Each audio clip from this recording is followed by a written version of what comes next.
Welcome back to the Heron Heads podcast. My name is Julio, and I'm joined today by some friends and fellow Inter Miami fans, Dave, Chris, and Jose. And on behalf of the guys, we want to thank you for joining us for episode 2 on the Heron Heads podcast, your first stop for all things Inter Miami. For those of you watching on YouTube, thanks for stopping by, and make sure you hit the like and subscribe buttons if you enjoy the show. We are coming off the domination that was Inter Miami 4, Charlotte FC 0 in the Leagues Cup quarterfinals, and they'll take on Philadelphia on Tuesday at Philadelphia. But before we get too ahead of ourselves, Chris, you had predicted that Miami would score 4. You did say that Charlotte would score 2. So I don't know if you were giving them a little bit too much credit or you didn't believe in our defense enough, but what were your biggest takeaways from the game we just saw? So for those of you not watching, Jose's nodding in disbelief that you're starting with me. But yeah, I did predict 4 goals. It happened very differently than what I expected. I did say Messi will get 2 goals and 2 assists. That obviously didn't happen. Messi just had that 1 goal. He wasn't the scorer that he's been in the last couple of games, but he still did facilitate the ball. The offense went through him ultimately. As for the 2 goals, I really didn't think our defense was shut out. Charlotte, in the last episode, Julio, you said it was going to be a shutout, and I nodded. I was like, "Whoa, that's crazy." So did I. So did Jose, which I didn't catch that. But so yeah, it was a little different than what I expected. But hey, we're all happy with that outcome for 4-0 skunk, as we like to call it. Uh, it's 4-0 skunk.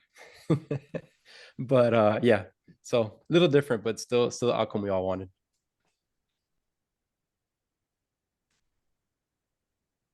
Jose, you're chomping at the bit. No, so ultimately we saw our team play out the way we thought it would come out. We kicked their ass. It is what it is. Ultimately we thought it would look a little bit nicer than the way it looked, but ultimately, the result came out the way we thought it would. I thought it would be 3-0, 4-0. The PK also helped that out, but it came out as I expected. We kicked their ass. It is what it is. Yeah, I agree and I disagree in the sense that I think the scoreboard kind of showed up how we all thought it would. The flow of the game was a little different. It was nice to get the PK off first to kind of get us in front real quick. But I mean, after the 2 goals, there was a lull there. I think I heard Busquets speak after the match, and he even said it that they kind of relaxed after the 2 goals, and then they kind of picked it up again. The main thing that caught me off guard was the vast improvement in transition defense. That's our vulnerability just by the nature of the way we play, and I was very impressed with the fact that the center backs kind of maintained their lanes. They didn't get beat around, and yeah, they stayed true to their positions. So that was a huge thing. Yeah, I guess I predicted 7-2 because I thought they were going to give up those 2 goals, and the 7 goals. I stand by that prediction. They had chances. They could have easily scored another 2 or 3 goals there. But I think nobody's complaining after a 4-0 win. Yeah, we said they were going to have a hard time scoring against us. Even the 2 were just more a byproduct of our defense not having played well in the games that we've seen in the Leagues Cup, rather than the potency of the Charlotte offense. We had seen a lot of the Charlotte goals were really just miscues by opposing teams' defenses. And the way that Charlotte started the game was with a really aggressive press that we were able to keep our composure and play around. And by minute 20, minute 25, they started sagging off that press and letting us get into our possession game way more. And then it was just a matter of us stressing their defense and pulling them out of position, just like we were saying was going to happen. We completely dominated possession. We had 62% possession for the game, and there were stretches. I was keeping track every 15 minutes or so, and we had certain 15-minute spans where it was over 70%, and that's just you can't let our team have the ball that much with how well we've been producing offensively. Yeah, and just the first 3 minutes alone, I don't think Charlotte touched the ball. I think Miami just held it for 3 minutes. To keep that ball 3 minutes straight is pretty impressive. It may not seem like a lot, but it is. It set the tone completely for the game. Yeah. And you can tell that as the game progressed, Charlotte got very tired, very fatigued. I mean, it's hot and it's humid. You could they like making the argument for that everywhere we go, the commentary, but it's hot down here in South Florida. Like I go out and put my kids in the car and it's hot. I'm sweating. I can only imagine these guys. When we went to Texas, it was supposed to be super hot, and we're not supposed to at all like understand how hot that is. And we get here, and it's the same thing. Same thing. There's no disadvantage if we go to another hot place. They were giving Charlotte kind of the entering the match. They're giving them the crutch of they had some really bad weather in Charlotte, and they didn't have their proper training facilities, and they had to wait a long time to get their training started, and then the fields were no good. So they were already kind of setting the bed that they didn't have the proper prep time, and then by the time they got here, they weren't able to train. So they kind of set the groundwork for them not being ready. And they also said I think they played a couple games in Texas as well, which right. They weren't able to play in their stadium, I think, because of a Beyonce concert that had the scheduled rights. Bayhive.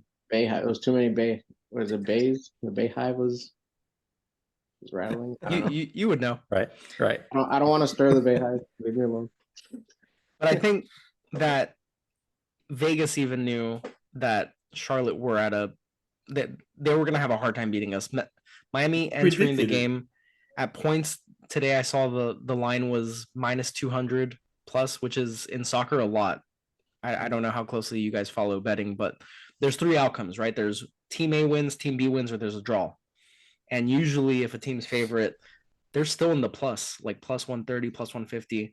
For them to get down to minus 200, lower than minus 200 is very favorable as far as what Vegas thinks the outcome is going to be. So I'm not surprised that we came in with the win. We all predict that we were going to win. I think what we were surprised by were some of the performances out on the pitch today. There were quite a few bounce back performances. Yeah, you already discussed the defense being much improved on transition, and I think even in set defenses they were much improved. Who are the standout for you guys? Me personally, Yedlin for me was crazy. How he just he would fall back. He beat the offense on their when they're taking their runs, and he beat them. He was doing well. Yeah, I was the whole game. I was kind of in between. I was telling you guys Arroyo or Yedlin because they were both playing lights out that first half. But I think Yedlin continued that play throughout the rest of the match, and Arroyo seemed to not die down, but he just wasn't standing out as much. But yeah, like Jose said, Yedlin was kind of playing all over the place. He was making great runs. He was going straight back into defense. We weren't allowing those big counters on defense, and I think he was a big part of it. You see him sprint right back, make certain stops inside the box. So I was really impressed with his play, and I was really happy. His last episode, we spoke a little bit about it, and we kind of said he is who he is, right? But I think he did step it up a lot in this match. We were down on him. We were almost down on him, like he's not stepping up. We were comparing him to Alba, you were, which was unfair. Yeah, you were down on him. I was saying, and I'm gonna be honest on this particular podcast. I was gonna say this guy needs to go. He's not doing well. Unbelievable. We need to move on. We need to go to a 4-man back. Typical Miami fair weather fan. Just knee jerk. Ready, one bad performance, get out of here. Jeez, come on. Yedlin was very good. Yedlin directly assisted the second goal. And I recall a play where they countered us and Yedlin got back to cover for, I think it was Christoph. Yep. And that to me was something that was not happening against Dallas. And with the lack of pace that our defense has, we need Yedlin and Alba to be able to have the ability and awareness to get back on transitions like that, because they are a huge safety net for those guys. Even though they were much better today with keeping the plays in front of them, that was huge. Yeah, and I think he he might have even had another assist to Joseph, and I think Joseph just had a bad touch and couldn't get the shot off, but he had another nice pass inside too. So he had a lot of nice plays throughout the night. Should we have the Joseph conversation? Well, before we have the Let's finish this one, and then we'll get before we into have the that Joseph guy. conversation, I want to say that while my scoring prediction was wrong, Very bad. My personnel opinion was right on the money. I stated that they were going to start Joseph and that they were going to sub out Gomez for Kamashi to start the game, and that's exactly what happened. I think me and Tata have a mind meld, and we both decided that what's important is going out front early, and that's why. Or he listens to our podcast. That could be it too. The most likely scenario. If that's the case, Tata, we love you. Thank you for what you're doing and bringing all our Barcelona friends over.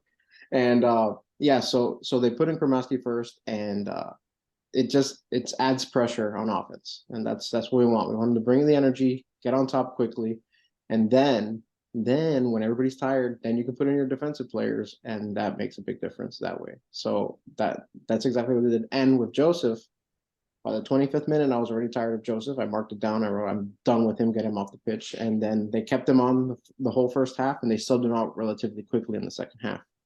They didn't wait as long to bring on what's his face, Leo Campana. They waited a little. They didn't wait as long to bring him on, and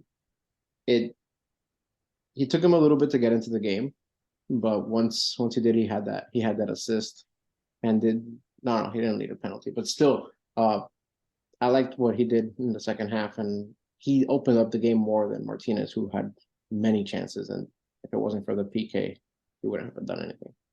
So Campana came on in the 60th minute for Joseph Martinez, and for those 60 minutes that Martinez was on the field, he just did nothing for me. You're going to see the box scores, and you'll see that Martinez got on the score sheet, but he just doesn't do it for me. I don't know if it's that he's not incorporating himself and coming back for the ball, and he's sort of expecting the ball to find him, but he's just not providing the interlinking play. The runs he's making don't really add a different element of threat when he's getting forward. And when Campana's in there, he seems to always be stretching defenses in ways that Joseph is not. And when he came on, there were plays, like you said, it took him some time to get into the game. He had a really bad, I believe, pass, and then he fouled. But then you saw him coming back halfway between midfield and our own defensive box to collect the ball and start a counterattack. Whereas Joseph is just going to stand by the halfway of the field and sort of wait for something to develop before he gets forward. So I'm ready for Tata to make the change and start with Campana.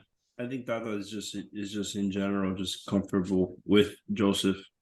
That's the only reason why he's there. We're winning, but right, yeah. But he's just comfortable. Philadelphia is going to be a different animal altogether. They're a much better organized team, and we're going to need everything we have. Obviously, we have the top end of our roster obviously is much more talented than anyone we're going to come up against, but from 1 to 11, Philadelphia is much better competition than what we've seen so far. And it almost feels like we're leaving, maybe not goals, but leaving good touches out there on the field. Just dangerous chances. Because of the mental errors or the bad runs that Joseph seems like he's making. It could have been 7, is what you're saying. Exactly. David could have been right. it almost feels like it was a bad game for us. For us winning 4-0 is just. It almost feels like for how good like how many opportunities we had. It just feels like our expected goals. It was way higher. So we're in agreement. We should have scored 7. We should have. Right. That's what I'm hearing. We should have. It was 2-0 until the 70th minute, and we were holding on to our butts. And it was nervy. Like, I said it. I was like, "Hey, like what Sergio said." What did Sergio say? Sergio said, "We scored 2 goals."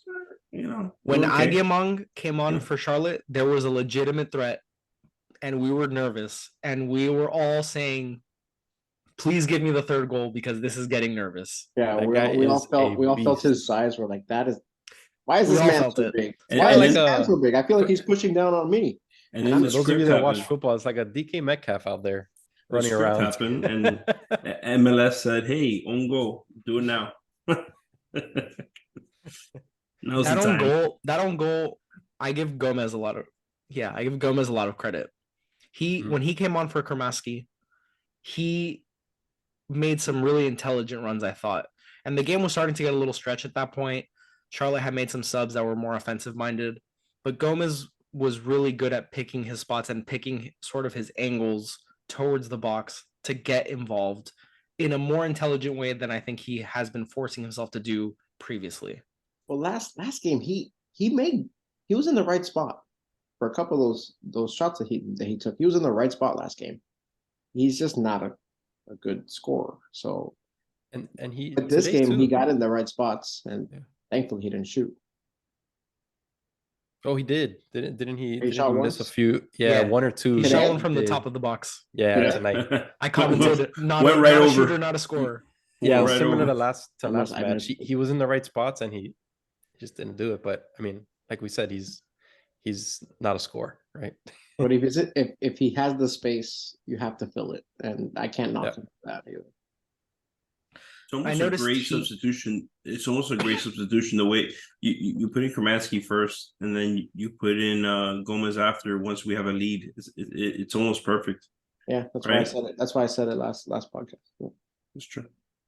So I thought Gomez's play was interesting in that he and Robert Taylor both seem to be playing these on the ground crosses from the wing that really mirror what Jordi Alba has brought. And I'm just getting the feeling that they're starting to learn a lot in training and in getting used to how these guys see the pitch. And I'm under the impression that that's going to really make us much more dynamic. The attacks today seemed much more dynamic. And it seemed that we're not just sort of blindly crossing into the box and hoping that someone ends up there at the end of it. It seemed like there's much more intent when we're playing the balls across and understanding where people are going to be to attack it. So Robert Taylor did that 2 or 3 times. One of the times was blocked right in his face, and then the other 2 times were pretty successful in developing something dangerous. So I think we should talk about Robert Taylor and give him his flowers, because we were down on him last game, but he bounced back in a big way with the man of the match performance today. Early in the game, Robert Taylor, we were kind of down on him, right? When he had a few nice passes, but it went to nowhere. It went nowhere and those, we're kind of like, okay, he picked it up at the end of the game though. Yeah. I think something clicked maybe after the first few minutes, but I think he had a great game as well. I just want to bring up that beautiful little sequence that it was. I think it was Taylor to Messi to Alba, and then back to Taylor, back to Messi, and then Messi I think shot and it got blocked or something like that. But that little passing back and forth was that won't always get blocked. Beautiful. That won't always get blocked, exactly. And sometimes Taylor will have the opportunity to shoot. Sometimes Alba will pick out a different pass, but that interplay was very tidy and it was very congested in there. That's what I was going to say. It's congested, and even if it gets blocked, it also opens up the chance for a pen, because they're just ping ponging it back to each other, and somebody's going to freak out. There's going to be so much pressure on them. Somebody's going to make the mistake. So if they can do that consistently, that's dangerous. Yeah. I think we found a lot of success in forcing, basically to your point, just forcing errors. In the first half, we had 9 fouls, or they fouled us 9 times to our 1. And it's a byproduct of the possession, but it's also a byproduct of how quickly we're playing around them, that they almost have to foul us to stop the play and to get more set on defense, because they're all pulled out of position. I thought that was something really interesting that I immediately noticed from the get-go, was that we were getting fouled a lot. We were not fouling a lot. And I think that's a big recipe for success. Yeah. Something else that I kind of noticed, we were kind of putting down the new guys that were playing for Charlotte, just to kind of give them a little bit of credit. Although it looks like the left back wasn't handling Yedlin very well. But the new rookie center back that was playing, it seemed like he kind of held his own. He seemed like he made a few nice plays, a few nice blocks. I think his name was like Privet or something like that. He's a rookie. But yeah, it seemed like he did okay for what it was. So I guess it wasn't a total failure on like that end. like we said earlier, it was 2-0 with a quarter of the match to go, and then it collapsed because the game was just very open. But they held very well, and then it got very real with some opportunities that Charlotte had towards the end of the game.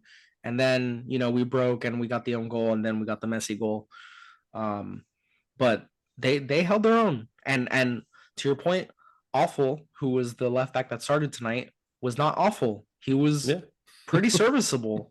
He even had a couple of attacks that had something to them. They weren't on target, obviously, but he provided an option, and he held his own. And Messi tucks in a lot towards the center of the field, and he sort of drifts kind of wherever he wants. But he did a good job. I think their whole back line did a pretty good job. We had possession a lot, but at times our possession was mostly just in our own half and not really, getting too crazy.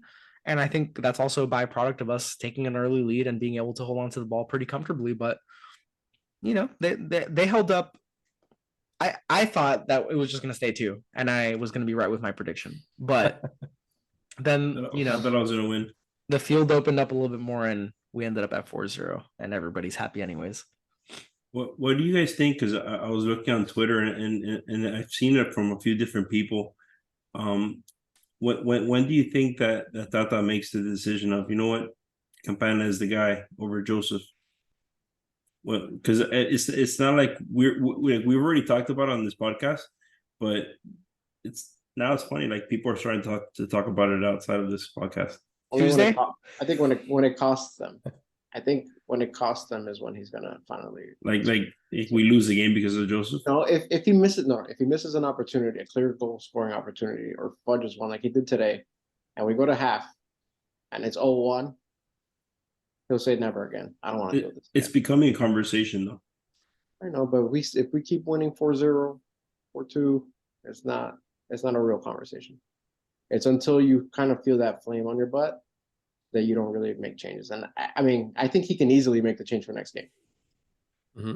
But I was hopeful that it was going to happen tonight. I wouldn't be surprised if Martinez starts again next game, because he does know what he's capable of. But I mean, me personally, I think if you have him as a super sub type of guy coming in the second half to kind of add some speed to get behind a tired defense, that might work better, even though he doesn't have the same speed. But it's just we gotta see what he does. I mean, I don't. The way they're employing him now isn't the worst. It's not the best. There's something to him being a veteran and having come up against some of these MLS sides for a long time and understanding how the game flows go. But I hope Campana starts every game. I'm over it. I'm over. Yeah, I'm over the Martinez. It's not an experiment, but I'm over Martinez. The offensive ceiling is just higher with Campana out on there. That's my sense. Yeah. And Martinez cost us on defense unbelievably. In the 12th minute, he dummied a ball that was right to him at the top of the box. He had plenty of space in front of him to just get the ball and run onto it. And nobody behind him. Nobody behind it. He dummied it. Quick break by Charlotte, and they got all the way down to our box and I think got a shot off target, but they got a shot off. And it was all because Martinez just didn't take the ball and be aggressive with it in space. There was no one within 4 yards of him, 5 yards of him, and the defense was backpedaling off of him. And he just was like, "Oh, I'm gonna be fancy. Let me make it look pretty." He's trying to be too selfless, and I need him to just get the killer instinct and go for it. He's the striker. He needs to take initiative and be a striker. It's very frustrating to watch. He needs to watch that episode of Ted Lasso. He needs to watch that episode of Ted Lasso where they just like flick off Jamie Tart and tell him to be a jerk. Spoiler alert for those who haven't seen those who haven't seen it, including myself. Spoiler alert. Sorry, Julio. Guys, another kind of fun stat that they mentioned tonight, which I hope we could keep it up. It's a 4th straight match that Miami scores in the first 12 minutes, and they score first, obviously. So I'm curious to see if we could keep it up. I know the team ahead of us is going to be a little more difficult. We could get to that on the next podcast, but I thought yeah, the more curious to see. telling stat, building off of that stat, was that tonight was the first time that we scored first and then didn't allow the other team to score next.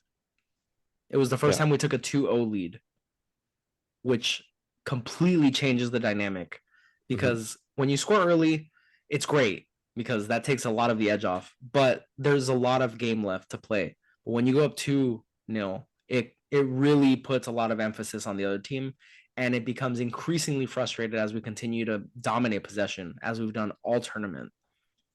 So I thought that was really interesting that someone brought up on the commentary. Yeah, and you saw that in the substitution that they made coming into the second half, right? Yeah, I think they went 2 strikers, was it? Yeah, they brought on Agyemong to put alongside Swiderski. Yeah, so it changed their game plan completely. Looks like completely. Yeah. You guys talked about Philadelphia. I'm excited to see how that game will go. They're the 4th best team in MLS.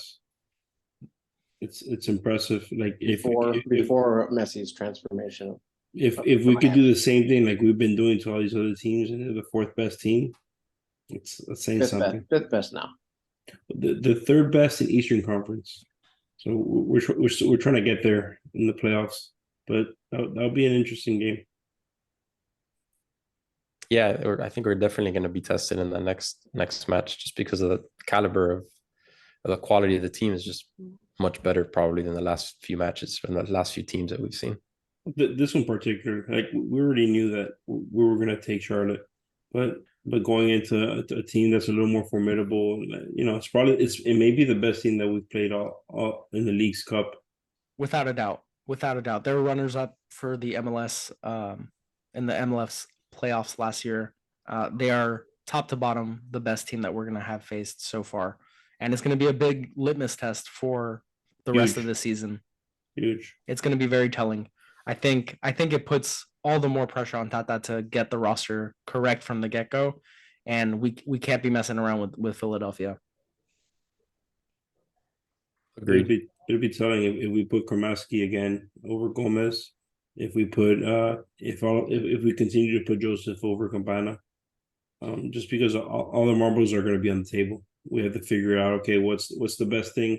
What's the best thing for this team? Because right now we're going to, it's either we're going to go to the championship in the League's Cup or we're not, right? And it's going to be in Miami. It's going to be in the Hard Rock. That should be fun. Yeah, the next game is huge for the bid to get into the CONCACAF Champions League. If they win the next game, then they're in. They're for sure in. Correct. No, because then they're in for sure. They're in for sure. Yeah, because they're 1 or 2. Yeah. If they lose, and then we can play, I believe, 3 and 4. If they lose, then they have to play the 3rd place match. Yeah, and then we have to win that one. Yeah, you basically have 2 chances now to make it into the championships, which is great. Yeah, that's what Taylor Twellman was talking about. He's like, the opportunity for Miami to, I know this is all before Messi, but to go from last place in the MLS to the CONCACAF Champions League is unheard of. Realistically, the MLS League season is a long shot. It's definitely within the realm of possibility. Is it anymore? Mathematically, yes. It's still difficult because we are so far behind. It's I heard reasonable to think that we can make it up. 10. Is it 10 out of 14 games? I think it is, It's a lot. And there's draws. There's no and also wins. Like our guys are all our new players might not play on turf fields. So that's what 2 or 3. That's why. So I think it was 4 games that we play on turf field. So we have to win 10 out of 14 games. So I'm already giving those 4 games. So that means we just got to win the 10 games that are not on turf field. Just win, not draw, not get an unlucky own goal or whatever. Listen, I am fully converted into a believer, but that's just mathematically difficult, and soccer can be weird at times. But anyways, I think that Arroyo having a great game today changes sort of the math on starting Kremaski over Gomez. Arroyo is what I envision Gomez to be. But if Arroyo is performing like that, we may not have to start both of them. Kremaski gives a little bit more on offense and is a little bit more clinical and better form offensively than Gomez. So that will be interesting to keep an eye out for. Right, Arroyo was putting putting his print on defense too. He was getting back a lot and making some nice defensive plays. So that's a big help, like you said. If we don't have to start with Gomez, might be a good trade-off. Yeah, we'll take a more in-depth look at the upcoming semifinal game. We will look to release a pod maybe Sunday night for your listening pleasure on Monday. But for now, that is the recap of the Inter Miami Charlotte FC quarterfinals game that ended with Miami being victorious 4-0. Thank you guys for joining. And as always, please leave a nice rating for us and like and subscribe where applicable. Appreciate you guys and hope you all have a good night. Go Harris. Yeah.